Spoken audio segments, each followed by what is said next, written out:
Hello, all of my little boggarts and ghouls, and welcome to another episode of Game Masters 911. I am your host, GeoQuester, and to my left is the Queen of Darkness herself, Susie Q. Hi guys, happy Halloween, Merry Samhain, blah blah blah. So, we have a couple of questions for everybody today. But before we get into it, Monday is Halloween. Is everybody prepared for Monday? All these little shits coming to your door and begging for sweet treats. How many of you, as adults, are going to be going out there and, trick or treating yourselves? I know a couple of adults that are. I'm one of them. Sorry guys, I gotta go. It's Halloween. It's the one night a year that I get to beg for candy and not get yelled at for it. This is awesome. Other than that, welcome to the show.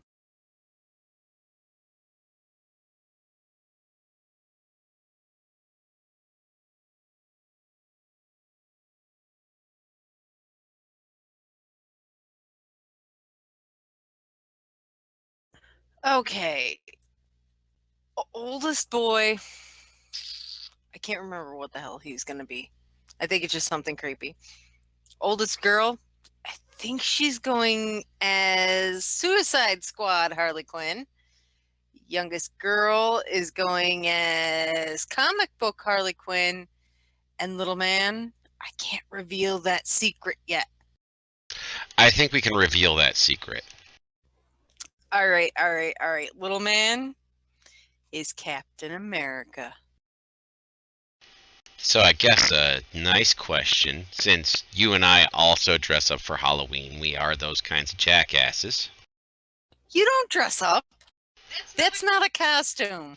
Really? I have two dressed up.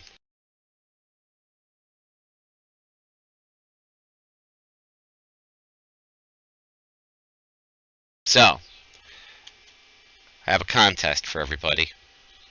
The first one is, what do you guys think is going to be Susie Q's Halloween costume this year?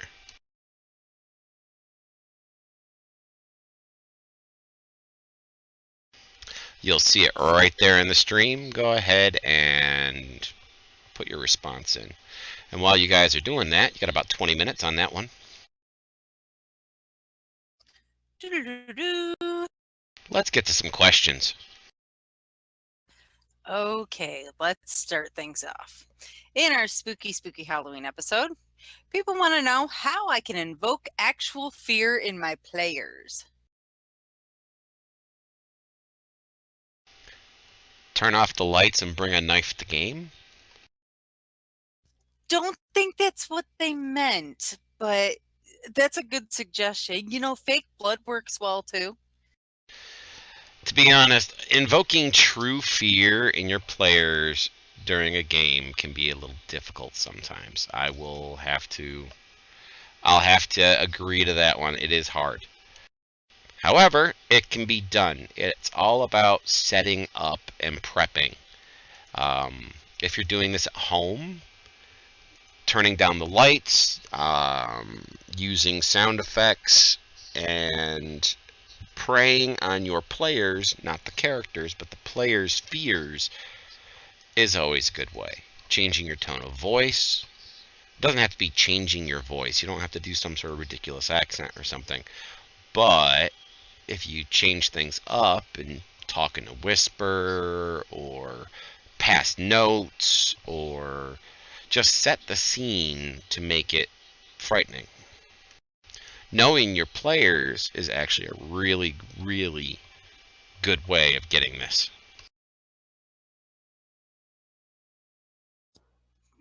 True. I still like the knife and fake blood idea. That just works for me. One of the tried and true methods is it takes a little bit of prep, but what you do is you find a bear cub, and about 4 months of training, you'll be able to teach the bear cub to roar every time the back door is opened. So what you do is 4 months before a game starts, you just train this bear cub that roars every single time, and then you introduce a feral druid into as an NPC into the party, and you open up the back door, and in charges this good-sized bear, all snarly and growly. That'll really do it. Hey, no, that's all right. First of all, that's way too much prep work. That's a lot of time out of my life here. What makes you think I have time to train a bear? Or anybody has time to train a bear? Well, it all depends on how good a game you want to have. Why not just get one of those fake motion activated ones? Because those are fake. You can put it on roller skates or like one of those remote control cars and it'll, wheel it in that way. Nah. Fine, whatever. Go the long route. Whatever. And just want to point out that the options that are on your screens, one of those 5 options is what Susie is going to be for Halloween. And after the contest is over, we will announce what she's going to be. So guessing in chat won't help. Just lay out your bets. I give no hints. Ha ha ha ha ha. Okay, on to our next question. I'm creating an original setting for D&D. Where do I start? And this goes for any game, because I think creating original settings for any game, you're pretty much going to start at the same place. Original settings are difficult, but they're easy at the same time. It all basically starts with a concept. You start with your micro. You start with, if you're going to use the trope of the players start in a bar and they go from their first adventure from there, you only start with that part of the setting. You start with a bar, and then you go to the town and that adventure location. And as your adventure progresses, you add more and more and more to the world. You get to understand what your own cosmology is. You'll understand what the flavor of the world is, and all the rest of those kinds of things, all based on your players' reactions. Okay. Yeah, because you want to start small and kind of build it as you go. Well, you know what I mean. You're not creating a whole entire world from scratch as you're playing. You kind of have ideas in mind before you start your whatever game setting you want to start in. Keep in mind, read your modules, read your PHB, your DMG, your monster manual, stuff like that, because you're going to get a lot of good ideas from that. And you may be able to incorporate those into an original setting for whatever game you want to play. And this is for any game, any system, any world, anywhere.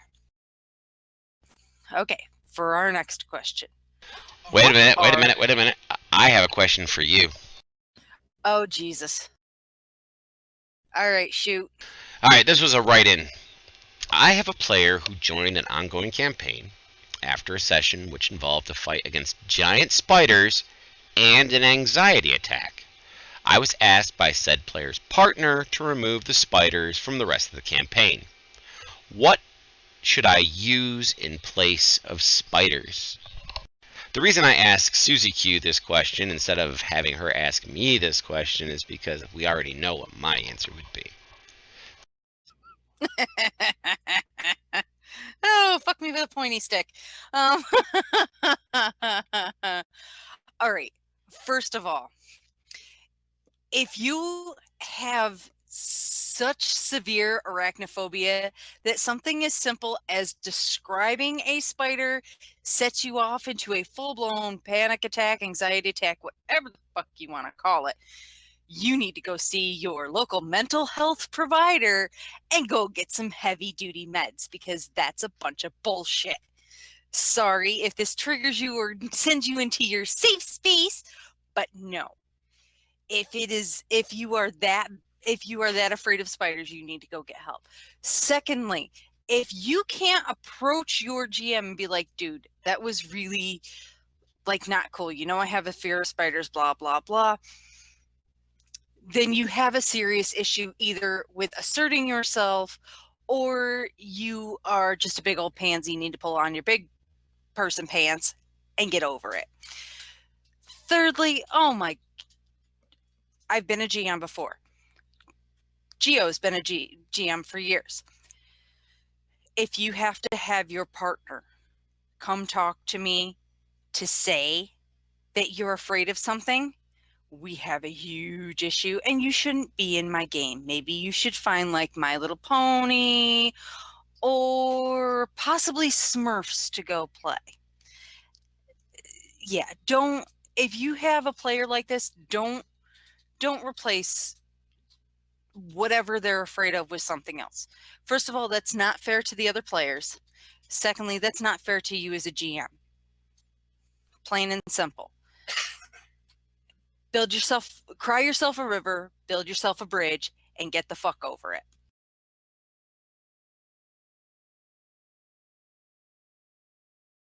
Wow. Yeah, I'm sorry. I have issues with people who are, all right, first of all, most of you who either know me from game, from the podcast, or actually know me IRL, you know that I'm a very assertive person. I'm not going to beat around the bush, and I'm going to tell you exactly what I think. This is what I think. I'm sorry. If you have fears that are this deep and this ingrained, and we're just me mentioning, okay, guys, we're fighting spiders tonight, and next thing I know, I got you breathing into a paper bag. No, get the fuck out of my game. Go away. Bye-bye. I don't need that. Okay, on to our next question. What are the essential features of a successful evil campaign? Blah, blah, blah. I don't say blah, blah, blah. Evil campaigns are a lot of fun. And to have a successful evil campaign, it really is dependent on your view of what evil is. I hesitate sometimes to say that an evil campaign can be good, because most people think that, or they degenerate into just people trying to screw each other over and walking into every town and burning it to the ground. Evil campaigns can also be things like an Imperial Star Wars game, where you're the bad guys, you work for the bad guys, but doesn't necessarily mean that you are the bad guys. Just because, we'll say you're the person who's chasing down Anakin Skywalker to capture him so you can turn him to the dark side along with the Emperor. That would be considered an evil campaign. But you might be doing it to protect an entire, system of planets. A good campaign, a good evil campaign, is just like any other type of campaign, is story. If the players are having fun and you're having a good story, then that's all that matters. Okay, I can agree with that. I also think that all right, if you have one of those GMs who's actually they're nice, they're a nice guy. They're, the Dudley Do Rights and the Boy Scouts and the blah blah blah blah blah blah blah. I don't think that they're going to run a decent evil campaign. I think they're just going to be it's too ingrained in their soul, psyche, whatever, to be a goody goody. I mean, that's just my thought. I think if you're going to run an evil campaign as a GM, you kind of have to have a little bit of a bend, a twist, something not quite right with you. And that's just my opinion. Okay. Okay. Now, how do you discourage player knowledge as a GM. Oh my goodness, player knowledge. Out of character, player knowledge, jackassery, what have you. How do you deter it as a game master? Well, it's pretty simple. You just make sure to put some sort of ruling on it that is consistent and will slap the players in the face. Um, I like to be sure to discuss things with my players as it pops up. For example, if a player uses out of game information in game, I warn them a few times, and they pretty much get the idea and they try not to do it in the future. I play with one game master that if you play with out of game information, he takes away your inspiration point. I've seen other game masters just outright kick people from a group for doing it. It really honestly depends on the group and the game master. But let's be serious. I mean, people are playing with out of game information all the time. I mean, if I describe a red dragon coming in and blowing fire at you, I mean, or using its breath weapon at you, you know that fire is coming in your direction and you know what a red dragon looks like. Because that's all out of player information. There was nothing there. I mean, same thing. If you're attacked by a goblin, we know what goblins look like. We know what a Twi'lek looks like. We know what, all sorts of things look like. But, that's all out of game information. If you're playing Star Trek, and, Romulans suddenly decloak nearby, you're about ready to get screwed because they're going to bite you right in the back. Because that's all out of game information. These are prejudices that all players have in the game, and even the game master has in the game. And we utilize that information as a bias on how we run.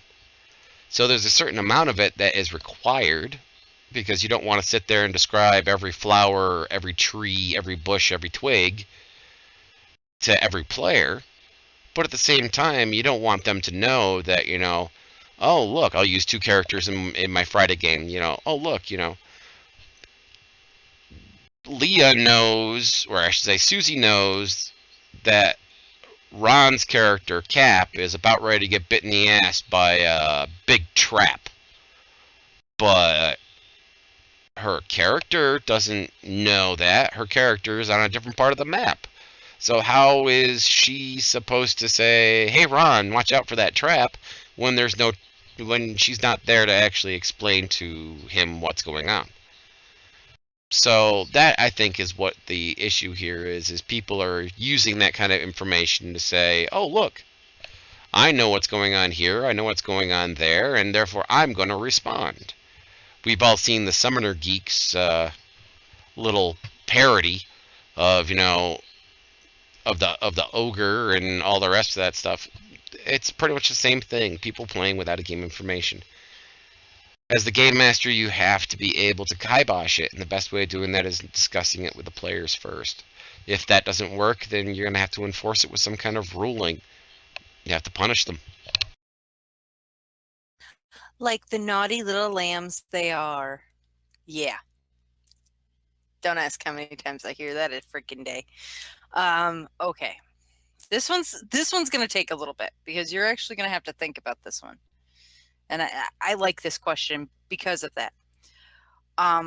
What is the full list of official D&D settings? And I know this one is, I know from experience, if you go through, I don't know if they're asking for just 5th edition or if they're asking for like from basic on, because that's quite a lengthy list. Well, in that case, Leah, let me just go through it then, because it's pretty simple. I'm not Leah.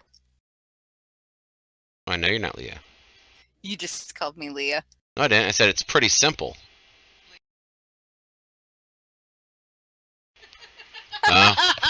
Okay.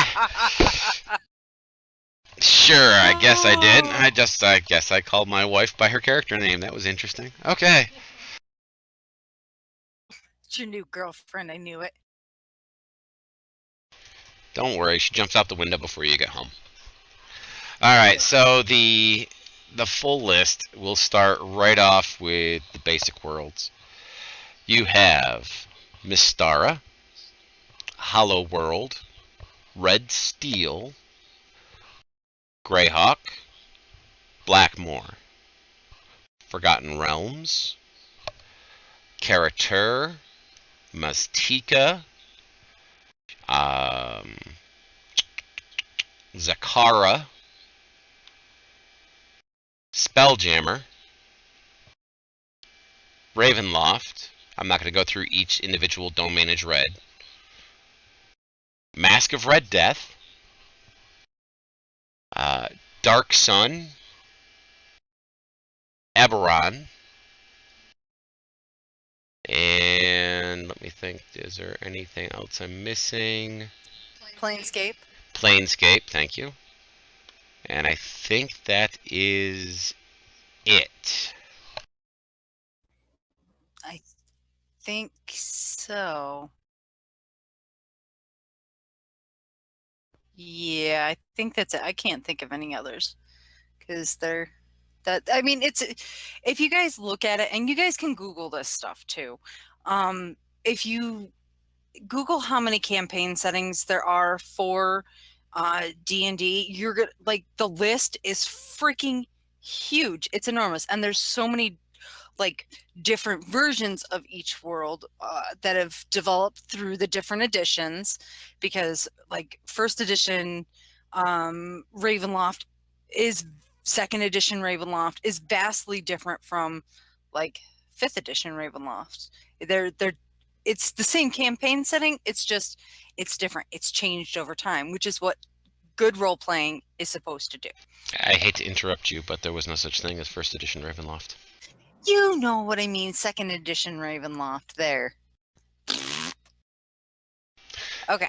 Before you go on, we have about a minute left on the what is Susie Q's Halloween costume going to be this year. Please make sure to lay out your bets. Yeah, come on. Get him in there. Get him in there. All right, go ahead. Ask the next question. Okay. What kind of modern, religious, horror RPGs are there? I love this question.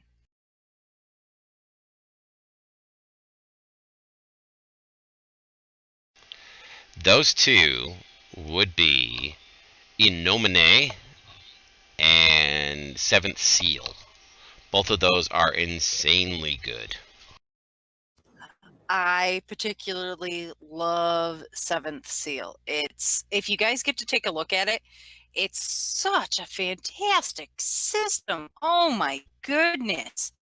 Just like oh, and it's all angels and demons and the war against heaven and hell and oh my goodness, it is just like it is prophecy just put into role-playing format, and it is wonderful and great. I love it. Well, it looks like the costume has closed, so I know what Susie Q is going to be. I know what Susie Q is going to be, and she is going to be. Hold on. What?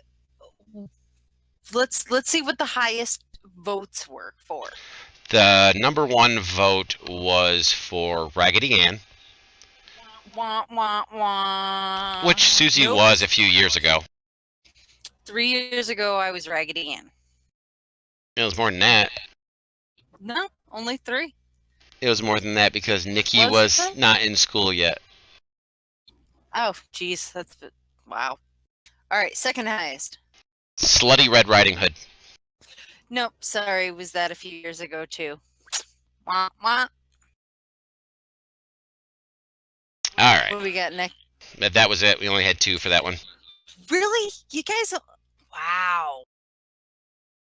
But I have another contest. Yay! Oh, we gotta tell them what I actually was gonna be this year. It already came across the screen. You're going to be a dead bride. Yes. Okay, sorry. Yeah. All right. The next one is going to be, what am I going to be for Halloween this year? Doo-doo-doo-doo. You got 20 minutes to lay out your bets. Oh, man. You guys better pick good this time.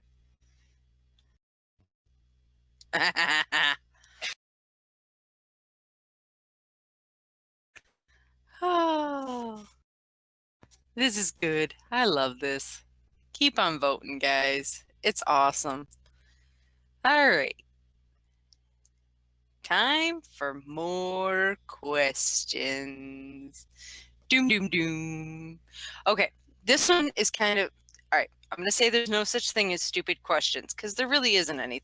There really is no such thing as stupid questions. However, this is an uninformed question. Is Talos not an aspect of Grummash anymore in 5e Forgotten Realms?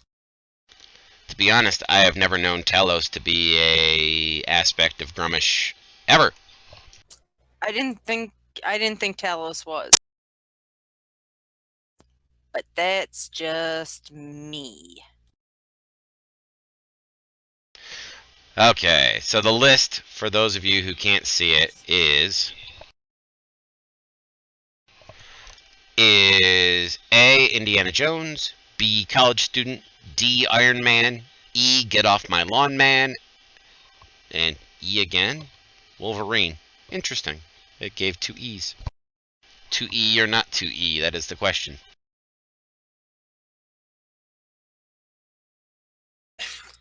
I can't even figure out a way to follow that one up.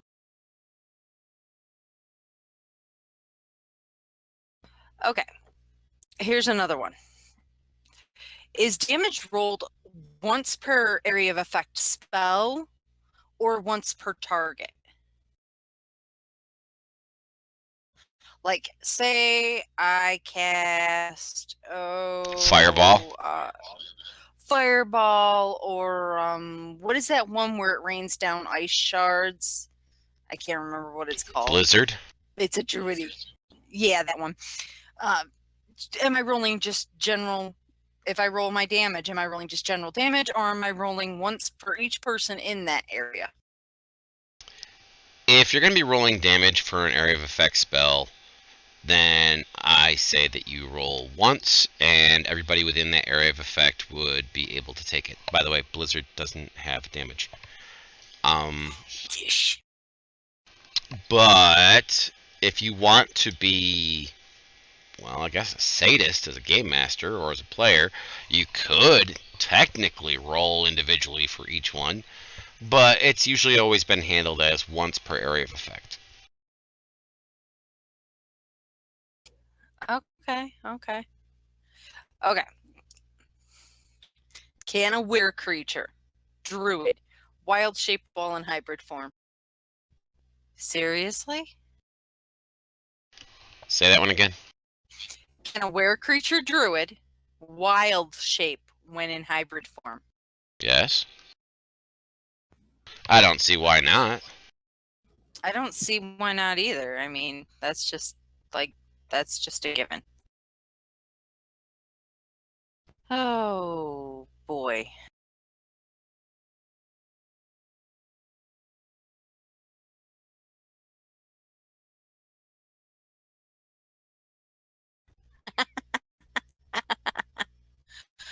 Okay. Does damage from martial arts affect breakage?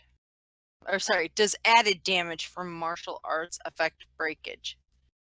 I'm not sure if this is applying to like arms and legs or if it's applying to weaponry. What game system are we talking about on that one? I have no clue. Let me see.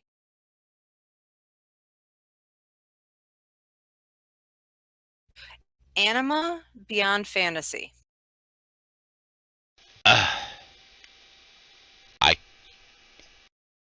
I hate that game. I know you do.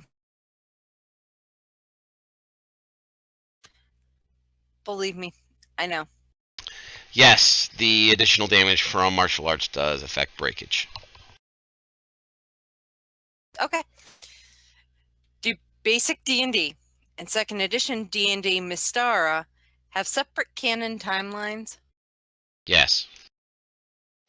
For more information about something like that, you may want to check out Havard's Blackmore blog or Mystara.net, where they have this in-depth detail on all that kind of stuff.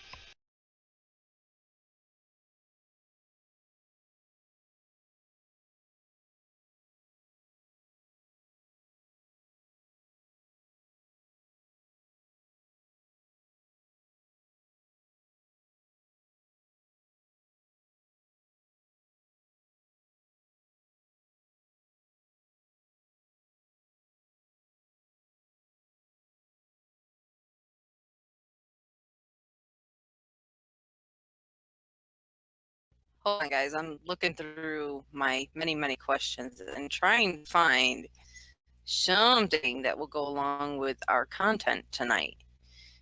So just give me time. Okay. Can my draconic sorcerer have a fire-breathing black dragon lineage? No, because black dragons breathe acid.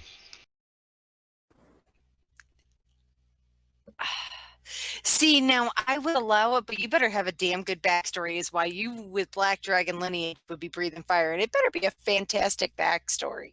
It better be something, like you were born weird or, different or some crap like that, or you're really, a red dragon, but you were told you were a black dragon. I don't know. So it better be something fantastic. Now, before I argue a point against that, here's a quick question for you. Are you gargling cum or something right now? Because you suddenly sound all verklempt. I'm coming down with a cold. I've been coming down with a cold for a little bit now.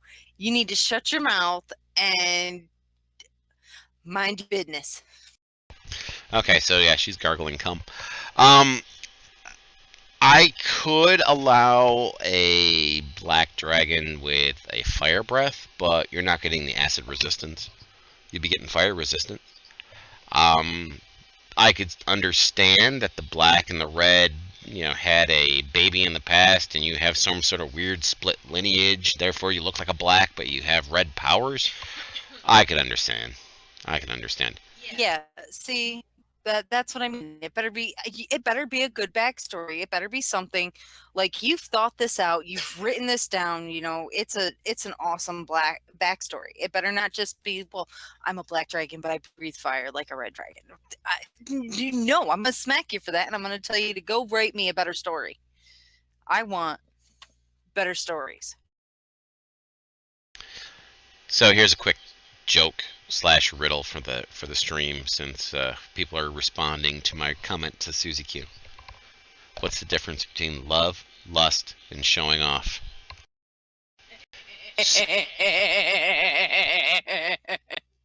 Spit, swallow, and gargle.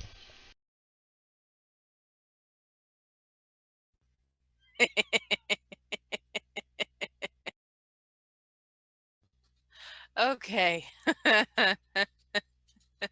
Can a halfling bard with the taunt feature use a versatile performance oratory to demoralize an enemy? I would say yes to that. I wasn't paying any attention to the question. Oh my god, were your fingers in your ears again? No, I was responding. Whatever. Can a halfling bard with the taunt feat use a versatile performance oratory to demoralize an enemy? I would say yes to that one. I would say no, because everything in that statement is wrong. I know, but still. Seriously, can a halfling bard with the taunt feature use a versatile performance oratory to demoralize an enemy via the bluff skill? No. I'd give it to him, but I'd be like, roll well. All right, that's like a little kid walking up to you and telling you that you dropped your pocket. Oh wait, look who I'm talking to. I had made you look for your pocket on the floor over a telephone. Ackles, who has me looking at the ceiling constantly. No, he has you looking at that spot on the floor.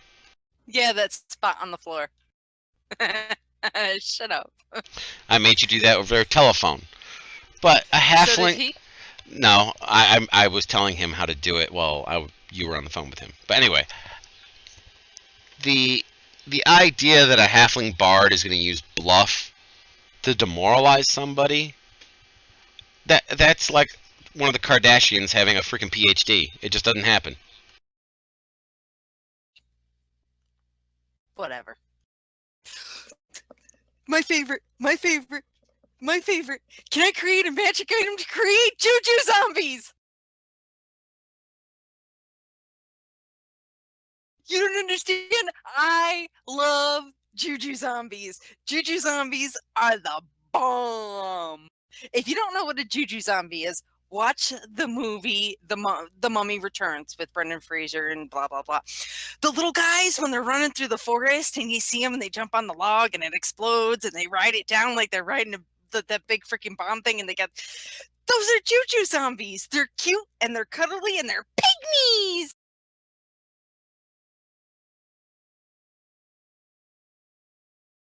All I can do is just shake my head. I think you're confusing Juju zombies with Juju bees, which are the gummy candies that you eat. No! Juju zombies! Juju zombies! Yes, I know exactly what Juju zombie is. Juju zombies are very small and they're very, very fast versions of zombies. And they're ridiculous and they're silly and they are terrifying. The first time I ever ran across them in any sort of gaming material was in the Monstrous Compendium for second edition. Oh, I do believe it was the Al Qadim campaign setting. Was the first time I saw them. You don't understand. You just... Oh, Juju zombies. They're awesome and they're cute and they're cuddly. And I kind of wish I could have one as an animal companion. But they're not animals, they're undead. So if I have a priest who can command undead, could I technically have a Juju zombie as a follower or like a herd of Juju zombies as followers? Well, let's get back to the question at hand. Can you make a wand that creates Juju zombies? Not just a wand, like any magic item. Any type of magic item that can create Juju zombies and like Juju zombies.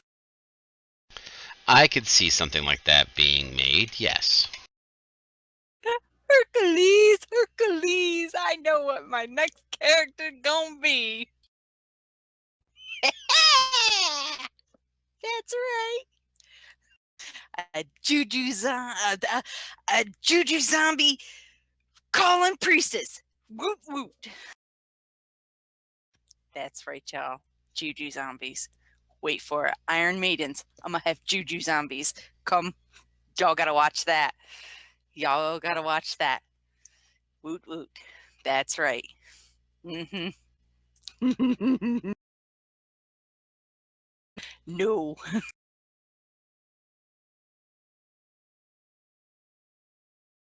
Don't ask that question.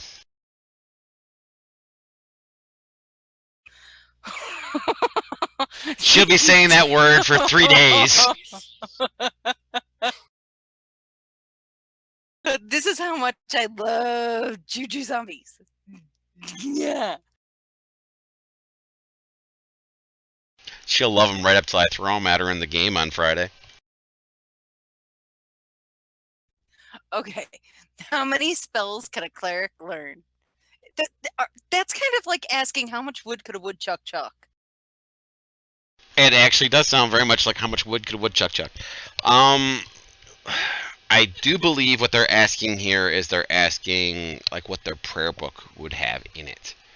And to be honest, you have access to everything that your God is willing to allow you to have access to.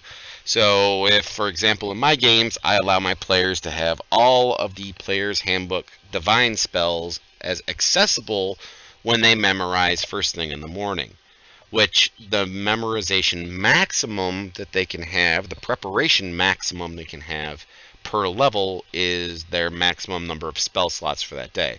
So, for example, if they can cast, we'll say, like 4 first and 2 second, you can prepare up to 4 first level and 2 second level, but you're able to cast every one of those 4 and 2 as many times as you want to, up to your spell slot limit. But I give them access to all of those spells. Now, if it's going to be something special, like they run across a tome with some divine spells in it in a forgotten crypt somewhere that have some sort of forgotten rituals and stuff in it that is not considered to be typical or standard spell casting. In that case, then they may have to make special rolls, like religion checks or something, like a wizard normally does to learn the spell, to add it to their spell list. Okay, I can go with that. I don't certain spells. I think it's handy to memorize them more than once, but other spells, really, I mean, how many times do you really need to memorize like create food and water? Well, honestly, at this point you don't really need to memorize or prepare any one specific spell more than once because you're able to cast it multiple times. So, for example, if you have 4 first level, 2 second level spells, you're not going to memorize Cure Wounds 3 times. You're going to memorize it once because you can use it 4 times, but you're only needing to prepare it once. Oh, see, I'm still used to like old school where if you wanted to cast a spell multiple times, you had to prepare it multiple times in order to be able to cast it. Otherwise, you were kind of SOL in it. Yeah, not so much anymore. Now it just needs to be prepared. It doesn't matter if it's in your quote unquote spell repertoire or not. It's just you just have it prepared so that way you can utilize X number of slots on that one spell throughout that day. Okay, here's another one, and I actually like this one. What would the damage be on a PC's arm? As in using it to pick up and beat somebody with? Yeah! Depends on the size of the arm. If it's a halfling's arm, I would use something like a billy club, like a belaying pin kind of thing, so like a D4, D6 bludgeoning damage. If it was a human-sized arm or an elf-sized arm kind of thing, I would use a D6 or a D8, and if it was a Goliath or an ogre or something like that, maybe I might use a D10 or a D12. Okay, now that I'm done beating my enemies with my friend's arm, how can I give that back to him? There's a number of spells, including regeneration, that would be utilized there. Okay, but what if they're low-level PCs? Well, sucks to be them. And if you ripped off somebody's arm or a PC's arm got ripped off, I would require a system shock. I would too, but saying if they survive the system shock, now they're the one-armed man, literally. We had one of those happen. Wait, you had one of those happen. First of all, it wasn't ripped off, it was bit off by a raven, and I'm going to call out now. Thank you so much, Art, for having your bird eat my arm. Bad. Don't ever taunt the wizard. Yeah, apparently not, because his bird will eat your arm. About 1 minute left on guessing what my costume is going to be.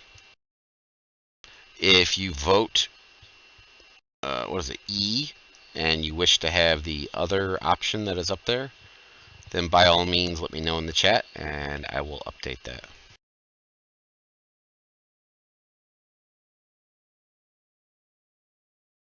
Okay. Do you need to know and cast the spell Scrying to be able to use a crystal ball of true seeing? I would say yes. I would say no, because it's a magic item, so you're already going to be able to,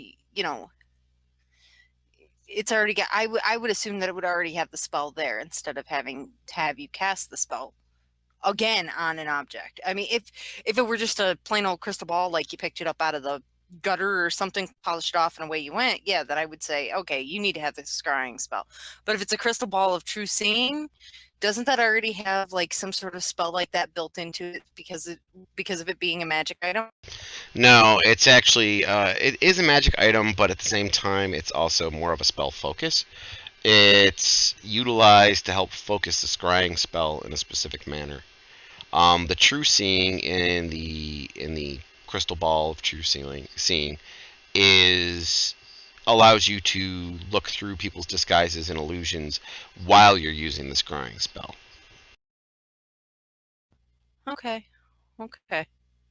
See, I would think for me that's almost like if I have belt of giant strength or belt of dwarven strength or whatever, or belt of hill giant strength. For me that's like casting full strength on me. That's like the priest somebody casting full strength on me in order for me to be able to use. Well, that's because it's just a function of the magic item. I mean, some magic items work automatically. Some of them require some get up and go. Crystal balls are one of those that need some get up and go.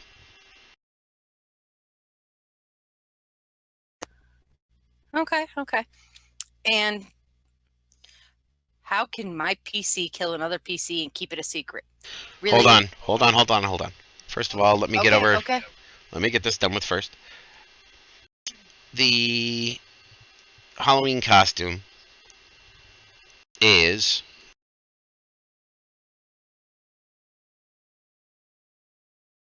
so technically mint 1. So I will update your points in a little bit there, man. But it was get off my lawn, man, is what I'm going as this year.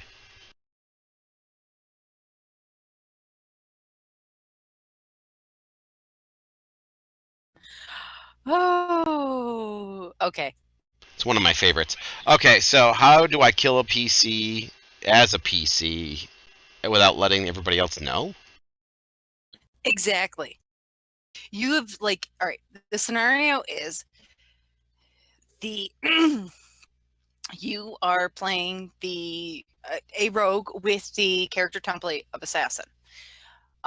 Somebody's come up to you and they have hired you, and you being a member of a thieves guild, you really can't turn this down. Your guild master has come and said, look, you need to kill this character. There's no ifs, ands, or buts about this. You need to kill this character, but you can't let anybody know that you've killed that character. How do you do that with keeping it a secret? You can't let the other players know that you're doing this. You can't, the characters obviously aren't going to know that you're the one who has done this. How would you do that? For me, I would be looking at the GM going, passing him a note going, I need to have a one-on-one session with you. And when the time comes, this other character. That's just the way it needs to be. It all depends on how the game master wants to play it and how the assassin wants to set it up. If the assassin wants to set it up in such a way that they're caught on purpose, that doesn't really need too much other than a couple of notes between the game master and the players. If you want to actually assassinate the other player character, first of all, if any game master is allowing or forcing one player to kill another player in this kind of fashion, this is just not good gaming. I can understand from a dramatic aspect why somebody would want to do something like this, but from a game perspective, it's not fun. Because at that point, it goes from the players being against an environment, so a PvE style environment for you video gamers, to a PvP style environment, and that's not conducive to good game. Now, if it's a plot where the assassin PC needs to figure out a way of doing it and not letting the other PC know about it, but yet fail at it without looking like he failed on purpose, that would be an interesting plot twist. It's just very, very difficult to say anything about that because I'm all for party disharmony in certain situations. Party members arguing and such things like that. But when it comes to blows of PC versus PC, that's not good. Yeah, that's a little overboard, and that's I'm sorry, if you're one of those game masters who likes to pit PC against PC, I don't just all I can think is that you're a TPK game master, and that's just not fun. I mean, I don't mind having a TPK if it's just one of those nights where everybody's had like your entire party's rolling nothing but ones, and the GM's just having a really good night. He's not even having great rolls. He's just having a really good night, and he's, then I can understand a TPK, because stuff like that happens. It happens. Okay. Next question. Does the daylight spell count as direct sunlight for purposes of sunlight sensitivity? I'm going to go ahead and answer this one. Yes, it does. If you were playing a drow character, which if you read anything about the drow, you will find out that they do have sunlight sensitivity. It means the drows get disadvantage on attack rolls and anything that has to do with like physical aspects because of having sunlight sensitivity. So if you don't have a hood over your face, if you're not shielding your eyes or anything like that, you have those disadvantages. Because daylight is basically you're creating kind of like a mini sun in whatever room you're in. It's I mean, the same thing happens with if you're going against a vampire. If you cast daylight in the same room as a vampire, they take damage from it. They get hurt by it. They have disadvantages and stuff like that. So yes, it does count as direct sunlight for purposes of sunlight sensitivity and stuff like that. Okay, for our next question. I like this question only because this is something we actually argue quite a bit about. How does Empower interact with Summon Monster? Yeah, the Sorcerer's Empower ability. Let's say I summon a Hellhound or a Displacer Beast, and I use my Empower ability on it. How does that interact with the Summon Monster?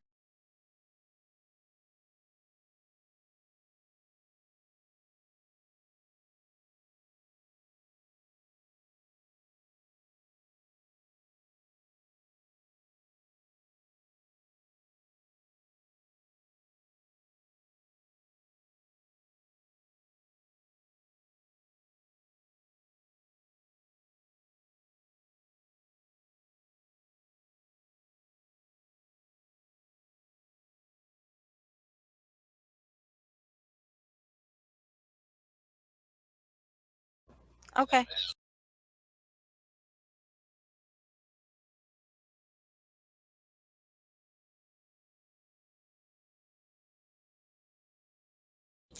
Okay. This is I like this question too. This DM has a player who has Tourette's syndrome. It doesn't cause him to, like most people, when you think of Tourette's, you think of swearing and stuff like that, and that's not what Tourette's is all about. For this guy, he just has like facial tics, and he makes noises when he gets nervous or excited or something like that, and he wants to help integrate this character into game without he wants him to game without feeling conscious about his disability.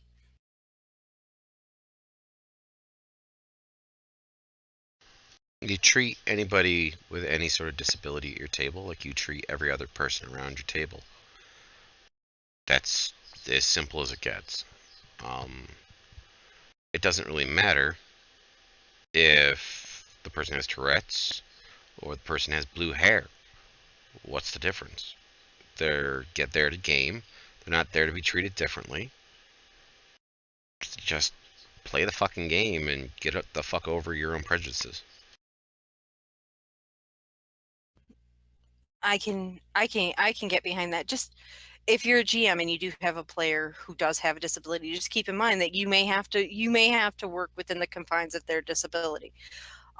If you have a player who has Down syndrome, they may have impaired reasoning or impaired cognition. They may not be they may have a lower intelligence. You're still going to have to work around that. you may have to dumb some things down for them. You may have to explain something multiple times to them. They're still going to enjoy the game. Just be patient. How is that different than most of the gamers now anyway? 90% of the gamers that come sit down at your table are not smart. They think they are, but they're not smart. You have to dumb things down. You have to re-explain things. You have to do all the rest of that kind of stuff. So basically what you're saying is that person with Down syndrome is the same person that's sitting down at your table as normal. You treat every person around your table equally. You don't treat anybody any differently. I'm sorry, I've had everybody from geniuses to absolute retards sitting at my table. I treat them all the same. Matter of fact, sometimes it's the geniuses who are the biggest retards. So, not a big deal. Now, I do understand that, if you have a person who's blind and sits down at your table, drawing them a picture on how the how the battle's supposed to work is not really conducive to their, specific stuff. But at the same time, you can still set up things that'll be tactile for them to feel. A person who's deaf, make sure that you're always facing them. I mean, people want to sit there and they want to talk about people with autism or people with Tourette's or Down syndrome or some other mental handicap, but they otherwise physically are able to work well. And let's be honest, that that happens all the freaking time. You don't treat anybody any differently. People sit down at games so they can play a fucking game. They don't sit there because they want to have special treatment. They want to be treated like everybody else, and they want to enjoy the game as everybody else enjoys the game. This is very true. This is very true. I am going to go back to the last question, though. Sidewinder wants to know more on daylight. Does a hood really block the light? All right. When you're playing with a character who has sunlight sensitivity, one of the things you can do is you can explain to your GM that the hood on your cloak is a little like it's a little bit larger than a normal hood would be, and as long as you have that pulled, like the hoodie, if you have a hoodie, you can pull that down over your eyes a little bit and kind of block out the light a little bit. It's kind of the same concept as that. You're not really getting hit by the full light, so your disadvantages aren't as extreme as they were if like you had the hood back, because then you're basically blind at that point. It really honestly depends, once again, on the game master and how the game master rules it. If he wants to hand wave your sunlight sensitivity so it's no longer going to be any sort of big deal, then a hood should be able to cover it with no issues. But if your game master is an absolute prick, like I can be, then it may have to require something a little bit more intricate. Casting darkness on the inside of your hood, wearing a scrap of cloth over your eyes, doing a whole number of extra things just to really, put in the fact that sunlight sensitivity hurts. But at the same time, it's not like the sunlight sensitivity causes damage to the character and they have to worry about it. All it's doing is giving you disadvantage. But I can't really say, oh, you're talking about the spell itself? No, it wouldn't cancel the spell. No, it wouldn't cancel it out. It's just having the hood that low just makes it, especially if it just makes it easier on that particular character to be able to do what they need to do. So like I've played with GMs who, instead of having a the full disadvantage on a roll, he'll say, okay, you have a -2 on XYZ rolls. As I said, it's honestly how much of a detriment do you want this to be for your character. First of all, the simple ass cloak is not going to confound a daylight spell. It's not going to happen unless it's pulled literally over your eyes so you can't see, in which case you're blind anyway, and so lightness and dark won't really affect you. But I don't. Yes, exactly. You're blinded. You have the blinded. Yeah. condition added to you. Whereas, you know, same thing with that, like for example, the strip of cloth. If you use a strip of cloth, you're blinded. You know that happens. You're blinded, but you're not affected by the sunlight or the daylight spell or what have you. And that would, a simple scrap of cloth would confound a third level spell. Yes, I would say that. Yes to that one. But at the same time, it's all how the game master perceives sunlight sensitivity. Very, very true. All right. Well, my little goblins and ghouls, that concludes our show for tonight. Once again, happy Halloween, Merry Samhain, and stay safe, be good, and smile at the kitties. Be sure to take lots of candy from the candy van and extra puppies. Have a good Halloween, everyone, and thank you for coming.